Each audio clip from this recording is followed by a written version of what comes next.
Good morning friends. आज के इस वीडियो में हम डिजिटल अरेस्ट, ऑनलाइन फ्रॉड्स या फिर आप कह सकते हैं कि जो डिजिटल फ्रॉड्स होते हैं उसके ऊपर बात करेंगे।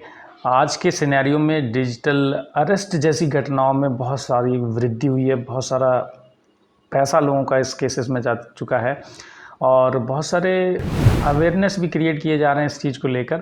तो आज के इस वीडियो में मैं आपको डिजिटल अरेस्ट और ऑनलाइन फ्रॉड के केसेस कैसे होते हैं, डिजिटल अरेस्ट क्या है, उसमें क्या कैसे आपको इस ट्रैप में फंसाया जाता है, कैसे आप इससे बच सकते हैं और यदि आपके साथ ऐसा कुछ होता है तो आपको कहाँ रिपोर्ट करना चाहिए, ये सारी चीज़ें के ऊपर मैं आपको इस वीडियो में बताऊंगा। आप सोच रहे होंगे कि मैं कौन हूँ। उन सभी लोगों के लिए जो मेरे चैनल को पहली बार देख रहे हैं, तो मेरा नाम सुनील है और मैं कोई साइबर क्राइम एक्सपर्ट नहीं हूँ, ना ही मैं कोई ऑनलाइन डिजिटल अरेस्ट जैसी घटनाओं को लेकर मेरा कोई एक्सपर्टाइजेशन है। लेकिन ये ज़रूर है कि मेरा खुद का कुछ एक्सपीरियंस है और खुद का कुछ रिसर्च रहता है। इसके साथ ही कुछ ऑनलाइन जो चीज़ें होती हैं कंप्यूटर्स को लेके और ऑनलाइन ट्रांजैक्शंस को लेके मेरा खुद का कुछ एक्सपीरियंस है, उस चीज़ों को लेके मैं शेयर करूँगा कि कैसे आप इन सब चीज़ों से की घटनाओं से बच सकते हैं। तो चलिए वीडियो को शुरू करते हैं। सबसे पहले हम आज के इस वीडियो में दो टॉपिक पे बात कर रहे हैं, एक डिजिटल अरेस्ट और दूसरा ऑनलाइन फ्रॉड्स या फिर डिजिटल फ्रॉड्स।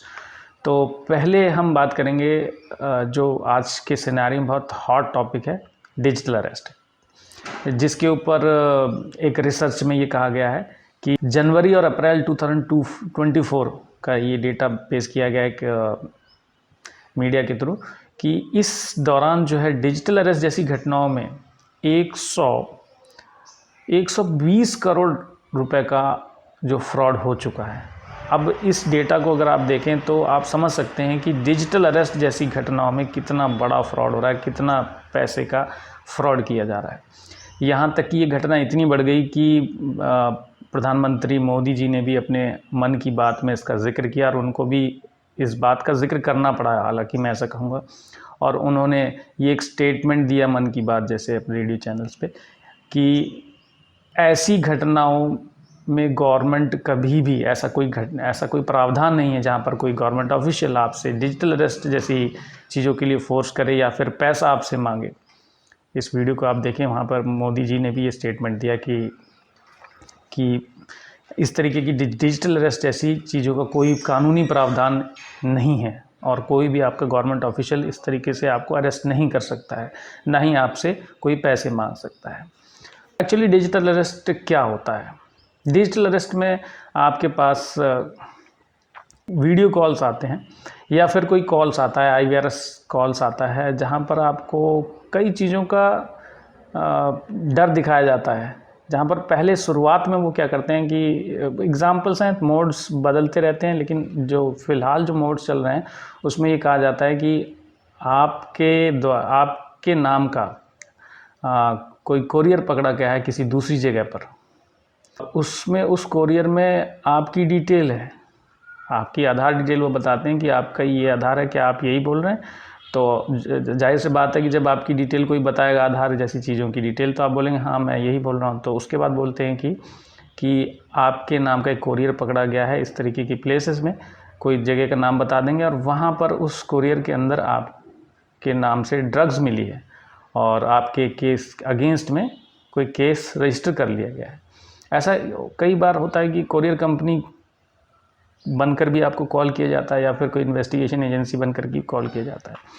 तो वहाँ पर सबसे पहले क्या होता है कि आपको एक डर दिखाया जाता है, आपका विश्वास लिया जाता है, कुछ चीज़ें आपकी शेयर की जाएंगी। वहाँ पर आपको बताया जाएगा कि आपका आधार नंबर ये है, क्या आपका नाम ये है, आपका डेट ऑफ बर्थ ये है। तो उसमें क्या होता है कि बंदा जो है विश्वास करने लग जाता है। पहला उनका जो ट्रेनिंग होती है, they are all very very expert. ये जो जितनी भी लोग इस चीज़ों में इन्वॉल्व होते हैं वो बहुत ही ट्रेंड लोग होते हैं और उन लोगों को इन सब चीज़ों की ट्रेनिंग दी जाती है, कैसे आपको चीज़ों को हैंडल करना है। और वो इस तरीके से बात करते हैं कि एक व्यक्ति को लगता है कि ये जेन्युइन आदमी, उस तरीके की उनकी ट्रेनिंग रहती है। बिल्कुल भी पैनिक क्रिएट नहीं करते हैं, वो बहुत आराम से बात करते हैं, बहुत रेस्पेक्ट देते हैं इस तरीके की कि आपको लगता है कि कोई जेन्युइन आदमी बात कर रहा है। तो वहाँ पर कुछ इस तरीके से चीज़ें आपको बताई जाती है कि मनी लॉन्ड्रिंग के केस में के ऊपर केस रजिस्टर किया गया है, जहाँ पर आपके बैंक अकाउंट्स कहीं लिंक किए गए हैं, या फिर जैसे मैंने अभी बताया कि कोरियर मिला है वहाँ पर आपके नाम का और उसमें ड्रग्स मिली है। तो उसके बाद आपको वो आपका विश्वास लेते हैं कि अगर आप इनोसेंट हैं तो आपको मैं कनेक्ट करता हूँ, वहाँ पर आप अपनी जस्टिफिकेशन दे दीजिए। और फिर उसके बाद जो है दूसरी एक टीम आती है जहाँ पर वो अपना एक ऐसा सीन क्रिएट करते हैं कि वो गवर्नमेंट ऑफिशियल है, वो कोई भी हो सकता है। कई बार वहाँ पर सीबीआई पुलिस या फिर स्टेट पुलिस इस तरीके की चीज़ें दिखाई जाती हैं, और पीछे बैकग्राउंड में इस तरीके की चीज़ें दिखाई जाती हैं कि जो सामने वाला व्यक्ति होता है उसे कहा जाता है कि आप जो है वीडियो कॉल पर आइए, और वीडियो कॉल पर आपको इस तरीके से दिखाया जाता है कि वो गवर्नमेंट ऑफिशियल्स हैं या पुलिस के ऑफिशियल्स हैं, सीबीआई के लोग हैं, और वो आपको इन्वेस्टिगेट करते हैं और आपसे बोलते हैं कि आप वीडियो कॉल पे आइए। और वीडियो कॉल पे आने के बाद वो आपको एक डर दिखाते हैं कि यदि आपने ऐसा नहीं किया तो या तो आपको अरेस्ट कर लिया जाएगा या फिर आपको इतने साल की सज़ा हो सकती है। तो बंदा जो है पहले रिलाई करता है, उन पे विश्वास कर लेता है, क्योंकि वो कुछ ऐसी चीज़ें बताते हैं आपके बारे में या फिर कुछ इस तरीके का बैकग्राउंड में लगाते हैं कि वो एक गवर्नमेंट ऑफिशियल हैं और कुछ चीज़ें शेयर करते हैं, तो आपको ऐसा लगता है कि वो जेन्युइन लोग हैं। तो आप जो है पैनिक एक क्रिएट किया जाता है। और ये घटना मैं आपको बताना चाहूँगा कि ऐसी घटनाएं अधिकतर जो है उन लोगों के साथ हो रहे हैं जो हाईली क्वालिफाइड हैं। पहले क्या होता था कि जो फ्रॉड्स जैसे केसेस होते थे पहले के टाइम में, तो वहाँ पर जो है लोगों के अंदर अवेयरनेस नहीं रहती थी। ऐसे लोगों को टारगेट किया जाता था, वो जिनको कम जानकारी है या फिर वो लोग इतने ज़्यादा पढ़े लिखे नहीं हैं। लेकिन डिजिटल अरेस्ट जैसी घटनाएं स्पेशली उन लोगों के साथ हो रही है जो बहुत ही हाईली क्वालिफाइड है, इवन डॉक्टर्स या फिर मेडिकल के जो स्टूडेंट्स हैं, और गर्ल्स स्टूडेंट्स जैसी को उन लोग ज़्यादा खासकर टारगेट करते हैं कि जो किसी हॉस्टल में रह रहे हैं या फिर कहीं जॉब कर रही हैं। जैसा कि मैंने अभी आपको बताया था कि आज तक एक रिपोर्टर के साथ भी एक केस हुआ था जहां पर उनको कुछ घंटों तक अरेस्ट में रखा गया था और उनको भी पता नहीं चला कि क्या हुआ उनके साथ में। हालांकि वो इस चीज़ से बाहर आ गई जब उन्हें सच्चाई पता चली। तो यहाँ पर मैं आपको ये बताना चाह रहा हूँ कि हाईली क्वालिफाइड लोग इसमें टारगेट्स हो रहे हैं, क्योंकि डिजिटल अरेस्ट या फिर ऑनलाइन, जैसे ऑनलाइन फ्रॉड है, मोबाइल्स के थ्रू मैक्सिमम केसेस हो रहे हैं डिजिटल अरेस्ट जैसी चीज़ों में। तो मोबाइल के जो यूज़र्स हैं वो हाईली क्वालिफाइड लोग हैं जो नेट पे रहते हैं, नेट हमेशा उनका ऑन रहता है और एक्टिविटी नेट्स पे बहुत रहती है, जिसकी वजह से उनके जो पर्सनल डिटेल्स होते हैं वो कई बार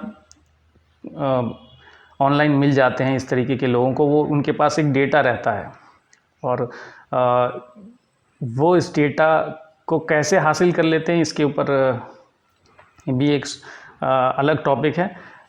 तो ये एक पूरा एक जो ऑर्गेनाइज्ड गैंग है जहाँ पर डेटा कलेक्ट होता है, फिर लोगों को टारगेट किया जाता है, फिर इस तरीके की कॉल्स की जाती है, फिर उसको आपके ऊपर इस तरीके का एक ट्रायल जैसा किया जाता है, डिजिटल अरेस्ट इन्वेस्टिगेशन जैसी चीज़ों को किया जाता है। तो वहाँ पर फिर आपको ये कहा जाता है कि आपको एक स्टेटमेंट देना पड़ेगा यदि आप बचना चाहते हैं। या तो आप आके पुलिस स्टेशन में रिपोर्ट करिए, या तो आपको कोई दूसरे स्टेट से बताएंगे तो आपको एक ऑप्शन दे दिया जाता है, या फिर आप जो है एक वीडियो कॉल पे अपना स्टेटमेंट दे दीजिए। तो आम तौर पर जो है पैनिक जैसी सिचुएशन क्रिएट हो जाती है लोगों के अंदर, और वहाँ पर वो है वीडियो कॉल के लिए तैयार हो जाते हैं। ये पहली गलती करते हैं लोग, जहाँ पर वो ऑनलाइन वीडियो कॉल पे स्टेटमेंट देना शुरू करते हैं। हालांकि शुरुआत में आपको ये बताया जाता है कि ये जो हम कर रहे हैं, स्टेटमेंट ले रहे हैं, ये आपको बचाने के लिए ले रहे हैं, तो इसलिए आदमी बहुत जल्दी से तैयार हो जाता है। एक तरीके से आपका माइंड वॉश कर दिया जाता है, आपको इस तरीके से विश्वास कर दिया जाता है कि वो लोग जेन्युइन हैं और आपको बचाया जा रहा है, इसलिए आप तैयार हो जाते हैं स्टेटमेंट देने के लिए। और वहाँ पर जाने अनजाने आपसे वो सारी चीज़ें ले लेते हैं जो बाद में आपको फिर उन्हीं चीज़ों का इस्तेमाल करके आपको डराया जाता है, और उस डर की वजह से आप कुछ ऐसा कर देते हैं जहाँ पर आपका खुद का बहुत बड़ा लॉस हो जाता है। तो वो वहाँ पर आपका वीडियो स्टेटमेंट लेते हैं, उसमें कुछ पर्सनल डिटेल्स आपसे ही ले लेते हैं कि आपका आधार ये है, आप इस जगह से बिलोंग करते हैं, आपका नाम ये है, और इस तरीके की कोई घटना हुई है पहले, वो आपसे ये स्टेटमेंट ले लिया कि आपके नाम का कोई कोरियर पकड़ा गया, तो वहाँ पर आप वीडियो स्टेटमेंट में ये बात कह रहे हैं तो आप खुद कबूल रहे हैं। इस तरीके का स्टंट यूज़ करते हैं वो। तो वहाँ पर जब आप ये स्टेटमेंट दे देते हैं और वो इस तरीके का ना स्पाइस सॉफ्टवेयर यूज़ करते हैं मैं कहूँगा, क्योंकि वीडियो कॉल जब आप कर रहे हैं तो वो कई बार जो है वीडियो कॉल के लिए कोई दूसरा सॉफ्टवेयर की डिमांड करते हैं, जहाँ पर स्काइप जैसे सॉफ्टवेयर का इस्तेमाल प्रेफर करते हैं और कहते हैं कि आप स्काइप पे आ जाइए यदि आपका स्काइप नहीं है तो, क्योंकि स्काइप में उनका खुद का कंट्रोल होता है और जैसे वो इस तरीके के एक बैक अपनी प्रोफाइल बना लेते हैं जहाँ पर ऐसा लगता है कि वो गवर्नमेंट ऑफिशियल हैं, और इसी वजह से वो आपको स्काइप पे लेना चाहते हैं। और यदि कोई व्यक्ति ऐसा कहता है कि हमारे पास स्काइप नहीं है तो वो आपको इंस्टॉल भी करा देते हैं, आपको बता देते हैं कि कैसे आपको इस्तेमाल करना है, क्योंकि उन्होंने उस तरीके का प्रोफाइल उस पर बना रखा है, उनकी पूरी सेटिंग हो रखी है उस प्रोफाइल पे। पहला उनका ये मकसद रहता है और उसके बाद वो आपको ना कंट्रोल में लेते हैं, धीरे धीरे आपका माइंड वॉश करते हैं। जैसे ही वो पूछेंगे कोई आपके रूम में तो नहीं है, आप बैक कैमरा ऑन करिए और पूरे रूम में आपको दिखाते हैं कि पूछते हैं कि आप दिखाइए कोई है तो नहीं, वो ये मेक श्योर करते हैं कि आपके साथ कोई नहीं है। और आपके अंदर ऐसा डर हो गया होता है कि भाई जो ये लोग हैं जेन्युइन लोग हैं, तो आप भी जो है उनकी हर बात को मानने लग जाते हैं। उसके बाद आपसे स्टेटमेंट लेते हैं और उसी चीज़ में आप कोई गलती कर देते हैं जल्दबाजी में, और उसके बाद जो है इसके बाद जो है जो एक दूसरी टीम आ जाती है कि भाई इनका जो केस हैंडल हो रहा है वो नारकोटिक्स को भी गया है, फिर साइबर क्राइम को भी गया है, तो वहाँ पर जो है इन्वेस्टिगेशन हो रही है और आपकी बैंक्स की डिटेल यहाँ पर मिली हुई है जहाँ पर इस आपके अकाउंट में इतना पैसा आया है, तो आपको एक तरीके का डर दिखाया जाता है और अकाउंट डिटेल्स दिखाई जाती है। और उसके बाद आपको ये कहा जाता है कि आपके अकाउंट में कितना पैसा है, इस तरीके की चीज़ें आपसे मांगी जाती हैं। और आदमी जो है डर की वजह से वो सारी चीज़ें बता देता है, अकाउंट डिटेल बता देता है, बैलेंस बता देता है।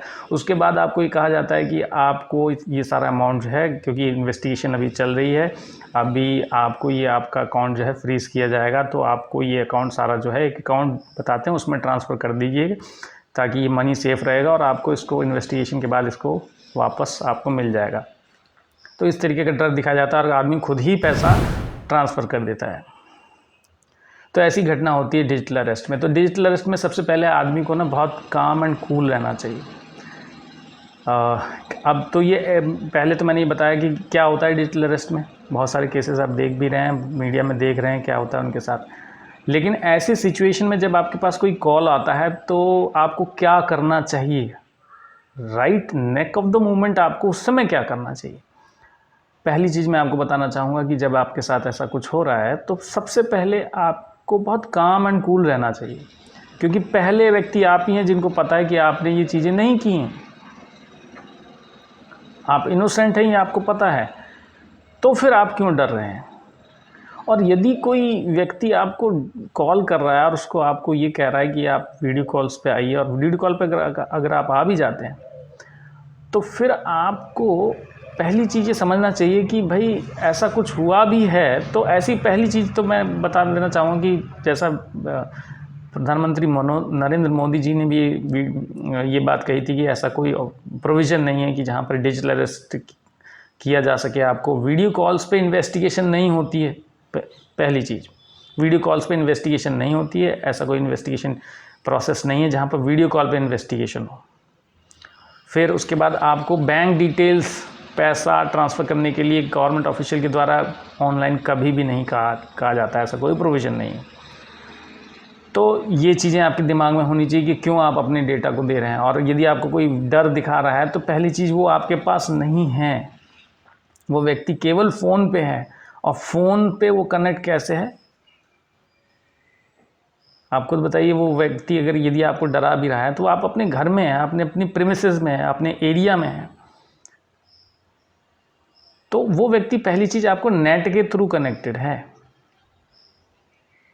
यदि आपने नेट ऑफ कर दिया तो वो व्यक्ति आपके साथ नहीं है। तो आपको काम एंड कूल रहना है। और यदि आपको ऐसा शक होता है पहली चीज़, तो आपको इस तरीके के कॉल्स को डिनाई कर देना चाहिए और फिर कहना चाहिए कि ठीक है मैं दूसरे नंबर से कॉल करता हूँ, या फिर आप किसी दूसरे नंबर से कॉल करिए, आप किसी दूसरे आईडी से कॉल करिए। इस तरीके के क्रॉस क्वेश्चंस आप कर सकते हैं। काम एंड कूल रहना है वहाँ पर आपको। पहली चीज़ आपको दिमाग में ये रहना है कि आप इनोसेंट हैं तो फिर क्यों डर रहे हैं, और ऐसा इन्वेस्टिगेशन तो है ही नहीं। तो जब ऐसी सिचुएशन में ऐसा कुछ होता है तो लोग बहुत ज़्यादा डर जाते हैं। एकदम पब्लिक इमेज को लेके लोगों के मन में बहुत सारी चीज़ें हैं कि पता नहीं पब्लिक में ये मैटर जाएगा तो क्या होगा, तो लोग इस चीज़ को शेयर भी नहीं करते हैं। तो वहाँ पर आपको बहुत काम एंड कूल रहना है। और मैं फिर एक बार रिपीट करूँगा कि ऑनलाइन आप कनेक्टेड हैं, वो आपके घर के बाहर नहीं खड़ा है आपको अरेस्ट करने के लिए। अगर कुछ हो भी रहा है, कोई अगर मान लो कोई फ्रॉड बंदा भी आएगा तो वो पहले फिजिकली नहीं है आपके साथ। तो यहाँ पर आपको ये ध्यान रखना है कि वो जो भी बंदा है वो ऑनलाइन कनेक्टेड है और ऐसा कोई प्रोविज़न नहीं है। दूसरी बात, वो कुछ ना कुछ गलती करेगा, आपको काम एंड कूल रहना है। जहाँ पर एक केस हुआ जहाँ पर उस बंदे ने बहुत अपनी कामनेस बनाई रखी और उसके बाद उसको एक लेटर दिखाया गया वीडियो कॉल पे कि आपके नाम पर एक सुप्रीम कोर्ट से नोटिस इशू हो गया है। तो उसने जब नोटिस पढ़ रहा था तो उसे कहीं स्पेलिंग मिस्टेक मिली जहाँ पर उसे थोड़ा शक हो गया और उसकी वजह से वो बच गया। तो पहली चीज़ तो पुलिस ऐसी इन्वेस्टिगेशन नहीं करती है, तो इस तरीके से आपको वहाँ पे काम एंड कूल रहना है। और आपको कॉल डिस्कनेक्ट कर सकते हैं। आपको डर लग रहा है तो आप कॉल डिस्कनेक्ट कर दीजिए, वो व्यक्ति है नहीं। और एक दिन में कोई फैसला होता है क्या? एक चीज़ में एक ही दिन में आपको अरेस्ट कर लिया जाएगा, आपको ये डर दिखाया जाता है। तो पहले आप काम एंड कूल रहिए और उसको दूसरी आईडी से फ़ोन करिए या दूसरे नंबर से फ़ोन करिए, उसको कहिए ऐसा। और यदि वो आपको किसी दूसरे ऐप का इस्तेमाल करने के लिए कह रहा है तो आप डिनाई कर दीजिए। तो पहली चीज़ ये हो गई। तो वहाँ पे डिजिटल अरेस्ट जैसी घटनाओं में आपको विश्वास जीता जाता है, उसके बाद आपकी कुछ डिटेल्स ले ली जाती है और फिर उसके बाद उसी का डर दिखा के आपको जो है कहा जाता है कि आप बैंक अकाउंट में पैसा ट्रांसफ़र कर दीजिए, यहाँ पर सेफ़ है। तो ये चीज़ें उन लोगों के साथ हो रही हैं जो बहुत ही एजुकेटेड लोग हैं, और एजुकेटेड लोगों के पास पैसा और उनके ट्रांजैक्शन रहते हैं और उनकी डेटा जो है लोग वो किस तरीके से इकट्ठा कर लेते हैं। तो ये तो रहा डिजिटल अरेस्ट जैसे केसेस में। तो ऐसे केसेस में आपको पहली चीज़ समझना चाहिए कि आपको ऐसा नहीं करना है, आपको काम एंड कूल रहना है। आप चीज़ों को शेयर कर सकते हैं, वीडियो कॉल डिस्कनेक्ट कर दीजिए। और फिर आपको क्या करना है, यहाँ पर देखिए 1903 का नंबर है, साइबर क्राइम फ्रॉड कॉल्स के नंबर हैं। वहाँ पर आप अपनी घटना को रिपोर्ट कर सकते हैं यदि आपके साथ कुछ हो भी गया है तो।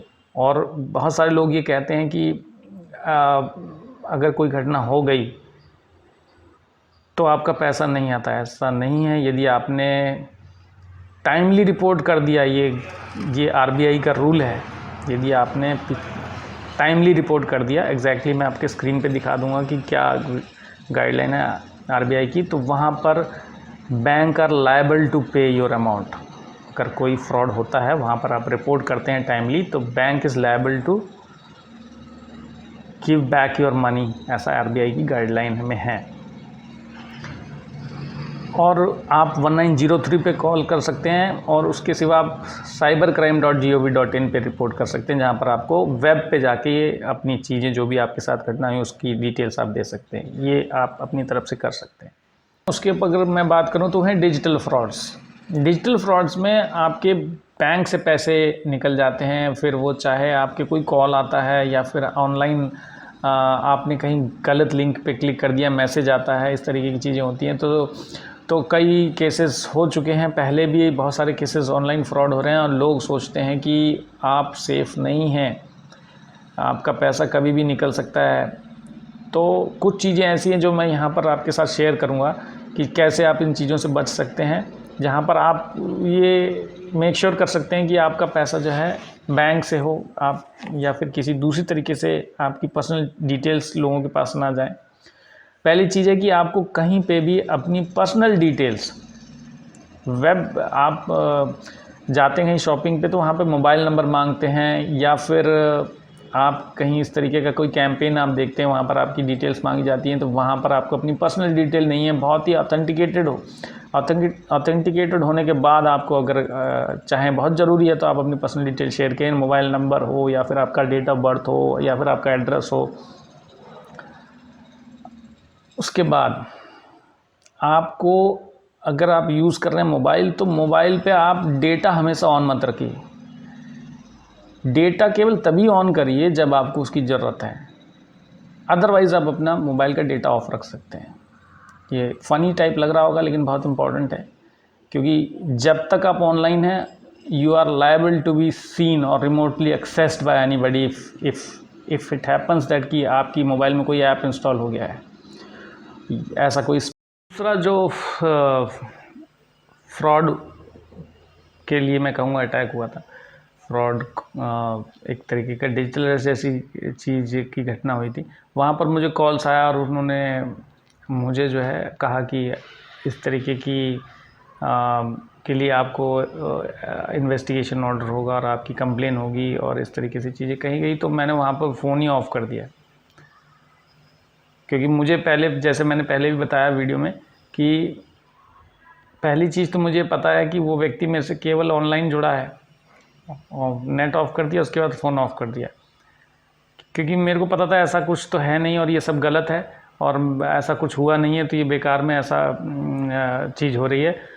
तो मैंने ऑफ़ कर दिया। और अब मुझे ये डर लगने लगा कि, क्योंकि थोड़ा डर तो लगता है कि भाई साहब, डर केवल इस चीज़ के लिए था कि ऐसा नहीं था कि मुझे फंसा देंगे, बट ये था कि अब मुझे क्या करना है, क्योंकि वो साइबर अटैक करेंगे मुझ पर अब, क्योंकि मैंने पहले ही बताया वीडियो में कि ये बहुत ऑर्गेनाइज्ड वे में काम करते हैं और उनकी एक पूरी टीम होती है। तो मैंने जब ऐसा किया तो मैंने फ़ोन ही ऑफ़ कर दिया और सोचने लगा कि क्या करना चाहिए। और मैं आपको बताना चाहूँगा कि इस तरीके से ये लोग काम करते हैं। जैसे ही मैं घंटों, मतलब लगभग 1-2 दिन, कई बार ऐसा हुआ कि मैंने 1 दिन पूरा ऑफ़ कर दिया, सेकंडों के लिए ऑन किया, तुरंत कॉल आ गया मेरे पास, अगेन मैंने उसे कट कर दिया। तो अब मैं सोचने लगा कि भाई साहब ये तो बार बार फ़ोन कर रहे हैं, अब क्या करें। तो और इन बिटवीन, मतलब फ़ोन कर रहे हैं वो अलग चीज़ है, फ्रॉड था तो फ़ोन को की बात चिंता नहीं थी, लेकिन अब वो साइबर अटैक करेंगे तो उससे कैसे बचें। तो एक बार मैंने जब दोबारा सेकंडों के लिए जैसे ही ऑन किया था फ़ोन, तो मुझे दिखा कि अरे ये OTP आया है मेरे पास, OTP मांग रहा है, OTP के लिए पास मैसेज आता है आपके पास। तो वो फेसबुक का OTP मांग रहे थे। अब क्योंकि मैं 2 स्टेप वेरिफिकेशन मेरा था, तो मैं कुछ सिक्योर था, तो बट अब उसके बावजूद एक डर था मेरे अंदर कि क्या करें। तो मैंने क्या किया, अपना फेसबुक अकाउंट ही लॉग आउट कर दिया, अपना खुद का फेसबुक अकाउंट मैंने लॉग आउट कर दिया, प्रोफाइल फ़ोटो चेंज कर दी, और वहाँ पे सिक्योरिटी के ऑप्शन जितने थे सब अनेबल कर दिए मैंने।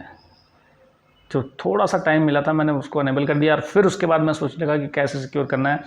तो उसके बाद मैं आपको बताना चाहूँगा, जैसे मैंने पहले ही बताया था कि 2 स्टेप वेरिफिकेशन एक बहुत स्ट्रॉन्ग चीज़ है। बिना पासवर्ड और बिना OTP के वो आपके अकाउंट में लॉगिन नहीं कर सकता, आपकी चीज़ों को एक्सेस नहीं कर सकता है। तो वो एक्सेस नहीं कर पाया, बावजूद इसके कि एक चीज़ मुझे दिख गई कि एक ऐसी चीज़ है कि हम सोचते OTP है, उसके ऊपर भी कुछ चीज़ें हैं, जैसे कि ऐप्स हैं जिसके बेसिस पे आप अपने अकाउंट को और सिक्योरिटी बढ़ा सकते हैं, जिसमें से एक है गूगल ऑथेंटिकेटर। उसका इस्तेमाल मैंने शुरू कर दिया, उसी समय मैंने गूगल ऑथेंटिकेटर का इस्तेमाल शुरू कर दिया, और गूगल ऑथेंटिकेटर से मेरा अकाउंट बहुत सिक्योर हो गया। कुछ भी ऐसा नहीं कर पाए वो लोग, मेरे अकाउंट को हैक नहीं कर पाए, जबकि बहुत ट्राई किया उन्होंने। तो गूगल ऑथेंटिकेटर क्या है, किस तरीके का ऐप है, कैसे इस्तेमाल कर सकते हैं, इसके ऊपर अगर आपको जानना है तो आप कमेंट करिएगा, मैं इसके ऊपर पूरा वीडियो बनाऊँगा। तो ये चीज़ें थी वीडियो में, मैंने जो चीज़ें बताई वो मेरे साथ खुद हुई थी, और कुछ चीज़ें बताई जो अपने एक्सपीरियंस की चीज़ें बताई हैं कि कैसे आप डिजिटल अरेस्ट हो या फिर डिजिटल फ्रॉड हो, उससे कैसे बच सकते हैं। ये वीडियो कैसा लगा कमेंट में ज़रूर बताइएगा, और इस तरह की घटना आपके साथ हुई है तो आपने क्या किया, कैसे आप बचे हैं। यदि आपके पास कुछ एक्सपीरियंस है तो आप ज़रूर लिख सकते हैं, तो मैं लोगों के साथ शेयर कर दूँ। आने के वाले वीडियो में इसको शेयर कर सकते हैं लोगों के साथ। तो अंत में एक बार रिपीट करना चाहूँगा, जो लोग मेरे चैनल पर नए हैं तो चैनल को ज़रूर सब्सक्राइब कर लीजिएगा, क्योंकि इस तरीके की हेल्पफुल वीडियोस मैं बनाता रहता हूँ।